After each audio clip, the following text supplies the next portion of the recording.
మీడియాపై దాడులను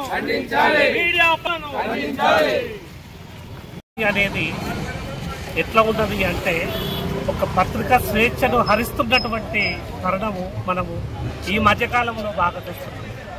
నిజంగా మహా న్యూస్ ప్రచురించినటువంటి వార్త ఏదైతే ఉన్నదో అది తప్పే అని అనుకుంటే వాళ్ళు పరువు నష్టం దావా వేయచ్చు, లేకపోతే చట్టపరంగా వాళ్ళ మీద చర్యలు తీసుకునే ఆస్కారం ఖచ్చితంగా ఉంటుంది.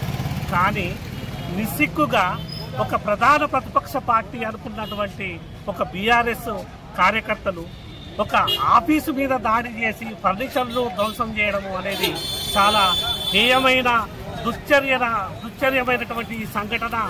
దీన్ని మేము పటాన్చెరు జర్నలిస్టుల తరఫున అంటే పూర్తిగా అన్ని సంఘాలకు కలుపుకొని అంటే పూర్తి జర్నలిస్టు అన్ని మండలాలకు సంబంధించినటువంటి అందరం కలిసి ఇవాళ ఒక రాస్తారోకో నిర్వహించి పటాన్చెరు డిఎస్పీ గారికి వినతి పత్రం ఇవ్వడం జరిగింది.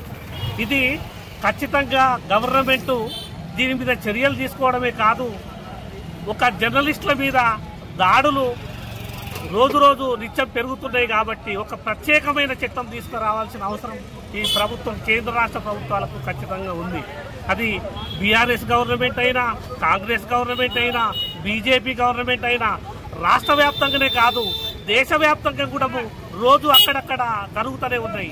ఇవాళ అట్లనే మహా న్యూస్ పైన మీద దాడి ఇవాళ తీవ్రంగా ఖండిస్తున్నాము.